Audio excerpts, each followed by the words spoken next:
আজকের এপিসোড স্বপ্ন পূরণের গল্প।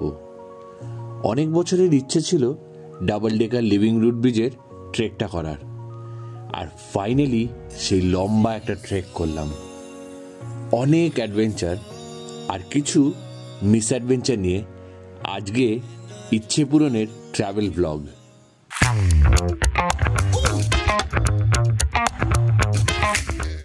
আজকের সকালের শুরু অনেক এক্সাইটমেন্ট নিয়ে, কারণ আজ যাব double decker living root bridge trek experience করতে।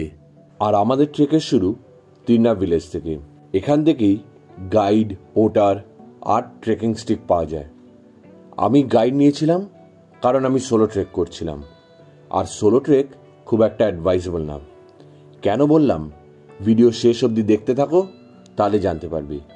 আর বাই দ্য ওয়ে, গাইডের চার্জেস হলো 1000 টাকা যদি ডাবল ডেকারের সাথে রেনবো ওয়াটারফলস আর ব্লু লাগুন করো, আর যদি শুধু ডাবল ডেকার করো তাহলে তার চার্জেস হলো 700 টাকা। ঘড়িতে বাজে সকাল প্রায় 9টা, আর এবার শুরু করলাম আমাদের trek. We should cross 3 villages. One village to another village is different. This is first starting point. We call Lumsofi village. Sorry? Lumsofi. Acha. By 25 houses from here. And then around 300 population. And after second village, we call 2000. Second village, we call Nonghamai, only 14 houses. গল্প করতে করতে আমার guide অনেক ইনফরমেশনও যেমন দিল, সাথে অনেক রকমের ট্রেকিং এক্সপিরিয়েন্সও শেয়ার করলো। আর এই কথা বলতে বলতেই প্রায় 3000 স্টেপস নিচে নামতে হবে। দারুণ একটা ফিলিং কিন্তু এটা। দুপাশে গাছগাছালি আর মাঝে সরু সিঁড়ি নেমে গেছে। ট্রেকিংয়ের সাথে নেচার ওয়াকও বটে।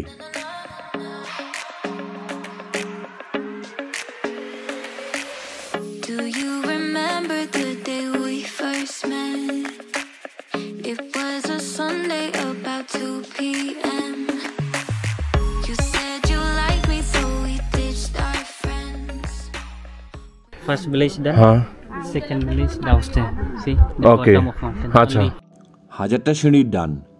এবার ক্রস করছি সেকেন্ড ভিলেজ দিয়ে, আর এখানেও আরও 1000টার মতো সিঁড়ি থার্ড ভিলেজ পৌঁছানোর জন্য।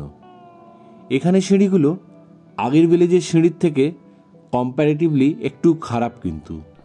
Congratulations, sir. Thank you. Now we already complete 2000 steps. 2000 steps. And then 14 houses. We call Nongthamai village. 2000টা সিঁড়ি ডান। এবার নামবো আরও 1000টা সিঁড়ি আর ক্রস করব থার্ড ভিলেজ। এখানে সিনিক বিউটি ছড়াছড়ি একদম।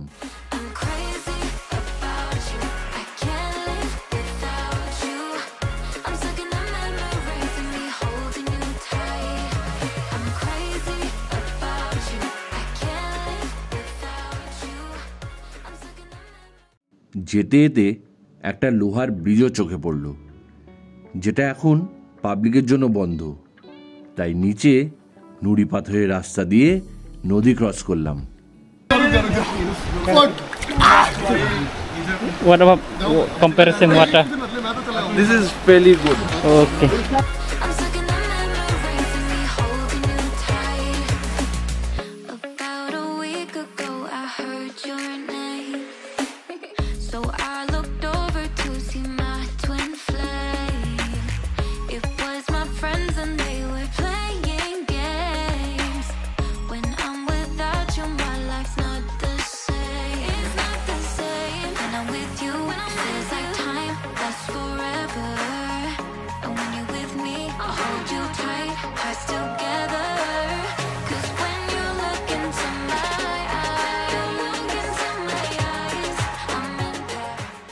এখানে কিছু বাজেট ফ্রেন্ডলি আর কমফোর্টেবল হোমস্টেজও আছে।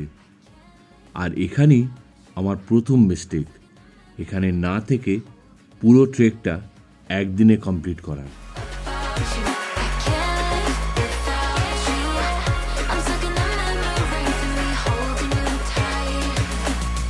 3000টা টোটাল সিঁড়ি আর বেশ অনেক স্টেপস ক্রস করে প্রায় 2 ঘন্টার মতো ট্রেক করার পর ফাইনালি পৌঁছলাম ডাবল ডেকার লিভিং রুট ব্রিজের এন্ট্রি গেটে। এখানে টিকিট কাউন্টারে টিকিট নিতে হয়, বড়দের 50 টাকা আর বাচ্চাদের 20 টাকা। আর আমার যেহেতু অ্যাকশন ক্যামেরা ছিল তাই আরও 100 টাকা এক্সট্রা লেগেছে। অ্যান্ড ফাইনালি যেটার অপেক্ষা সব থেকে বেশি করেছি, সেটা প্রথমবার সচক্ষে একটা গ্লিম্পস দেখলাম। ফাইনালি আমার আরও একটা ইচ্ছে পূরণ হলো, আর আমার বাকেট লিস্টে আরও একটা টিক পড়ল। আর এই সেই ওয়াটার স্ট্রিম, যেটা এখানকার মেন ওয়াটার সোর্স। আর ফাইনালি এটা হলো সেই double decker living root bridge. এই ব্রিজটা রাবার ট্রির শেকড় দিয়ে তৈরি, প্রায় 200 বছরেরও পুরনো ব্রিজ। আর ন্যাচারালি বানানো হয়েছে বিনা কোনো স্টিল বা সিমেন্ট ছাড়াই। জাস্ট শেকড়গুলোকে পেঁচিয়ে আর কিছু বাঁশের সাপোর্ট দিয়ে এগুলোকে ন্যাচারালি বানানো হয়েছে। এটা হলো লিভিং রুট ব্রিজের সেকেন্ড তলাটা। এটা আমি আছি লিভিং রুট ব্রিজের দ্বিতীয় তলায়। এখানে যাই, গিয়ে ওপর থেকে একবার ভিউটা দেখি।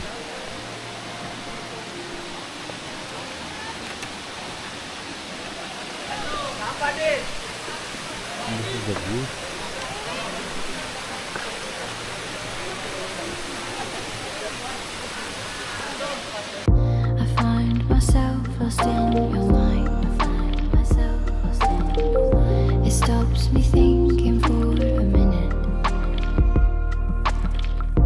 I know the world could be just fine. I know the world could be just fine as long as you are always in it.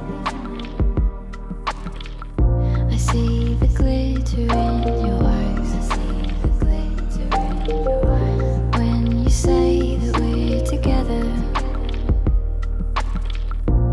Always moving, always mine, always moving. Double decker থেকে এবার যাব আরও একটা সুন্দর জায়গায়, নাম rainbow waterfalls. এটাও প্রায় 1.5 ঘন্টার ট্রেক এখান থেকে, অ্যান্ড ফিজিক্যালি একটু এক্সস্টিং। এখানেও সিঁড়ি বানানো আছে রাস্তায়, কিন্তু মাঝে মাঝে কিছু জায়গা পাথরের এবড়ো খেবড়ো রাস্তা, আর মাঝে মাঝে শুধুই মাটির রাস্তা। আবার কয়েক জায়গা তো শুধু বাঁশের সিঁড়ি বেয়েই উঠতে হয়। আর এই জন্যই প্রথমে বলেছিলাম এখানে সোলো ট্রেক অ্যাডভাইজেবল না, কারণ এই পার্ট অফ দ্য ট্রেক কিন্তু বেশ ডিফিকাল্ট। আর আগেই যেমন বলেছিলাম যে আমার ফার্স্ট ভুল এখানে হোমস্টেতে নাইট স্টে না করার। প্রথম কারণ, এটা প্রায় 1.5 ঘন্টার মতো ট্রেক, আর ফিজিক্যালি বেশ এক্সস্টিং অ্যান্ড চ্যালেঞ্জিংও। তাই রাতে ভালো করে রেস্ট নিয়ে তারপরে ট্রেকটা করলে শরীরের ওপর অ্যান্ড মোস্ট ইম্পর্টেন্টলি পায়ের ওপর চাপটা পড়ে না। সেকেন্ডলি, এখানে রাতটা কাটালে একটা অ্যাডভেঞ্চারের সাথে এখানে নাইট লাইফটাও এক্সপিরিয়েন্স করা যায়। আর সকাল সকাল রেনবো ওয়াটারফলে চান্স বেশি থাকে ভালো এবং ক্লিয়ারলি রেনবো দেখার। যত এগোচ্ছি তত বেশি রাস্তা এবড়ো খেবড়ো পেতে শুরু করেছি। মাঝে মাঝে তো কোনো রাস্তার কোনো নামও নিশানও নেই, জাস্ট পাথরের ওপর দিয়ে হেঁটে যাচ্ছি। এই পয়েন্টে এসে অলরেডি কিছুটা ফিজিক্যালি এক্সস্টেড হয়ে গেছিলাম, কিন্তু মনের জোরটা কিন্তু তখনও ফুল ছিল।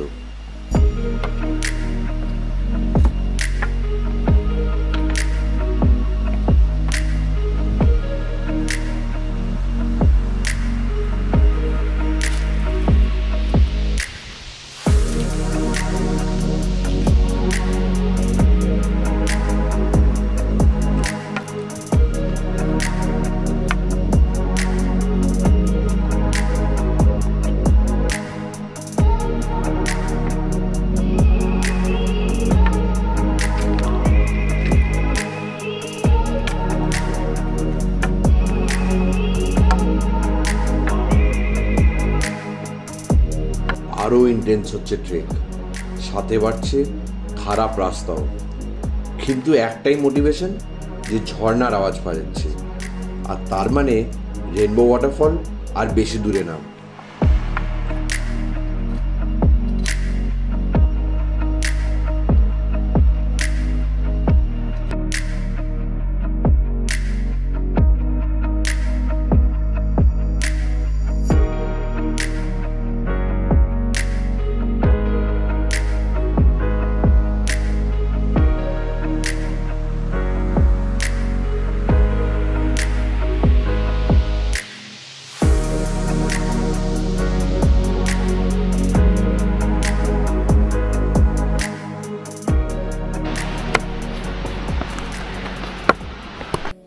রেনবো ওয়াটারফল হলো এমন একটা ওয়াটারফল যা 80 ফিট ওপর থেকে নিচে জল পড়ে, আর সেই জলের ছিটে এমনভাবে সূর্যের আলো ক্যাচ করে যাতে করে আমরা জলের ওপর রেনবো বা রামধনু দেখতে পাই।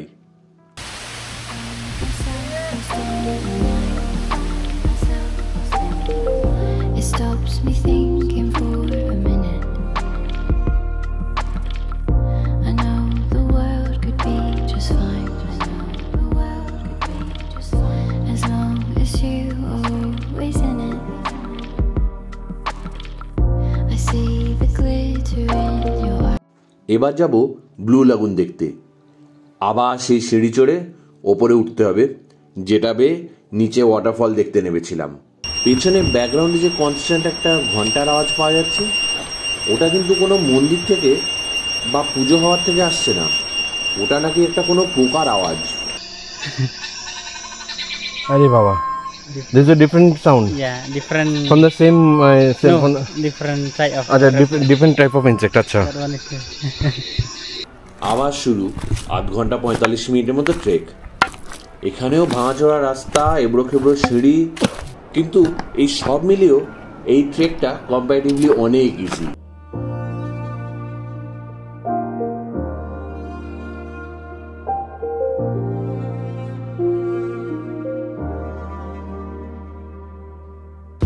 I find myself lost in your mind.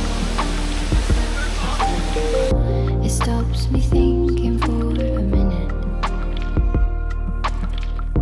I know the world could be just fine. I know the world could be just fine as long as you always in it. আর এই সেই blue লাগুন। এখানে সাঁতারও কাটা যায়, কিন্তু জল প্রচণ্ড ঠান্ডা, পরিষ্কার নীল জল, একদম সুন্দর ন্যাচারালি সাজানো, পাথর দিয়ে ঘেরা ন্যাচারাল সুইমিং পুলও বলা যেতে পারে। আমিও আর লোভ সামলাতে না পেরে ঠান্ডা জলে একটু পা ডুবিয়ে নিয়েছি, তাতে ট্রেকের টায়ার্ডনেসটা একটু হলেও রিল্যাক্সড ফিল হচ্ছিল। ব্লু লাগুন কমপ্লিট করে এবার স্টার্টিং পয়েন্টে ফেরা। ঘড়িতে বাজে এখন দুপুর 3টে, আর এখান থেকে ফেরত যেতে লাগবে প্রায় 3-3.5 ঘন্টা। যে রাস্তা দিয়ে এসেছিলাম সেই রাস্তা ধরেই আবার ফেরত যাব।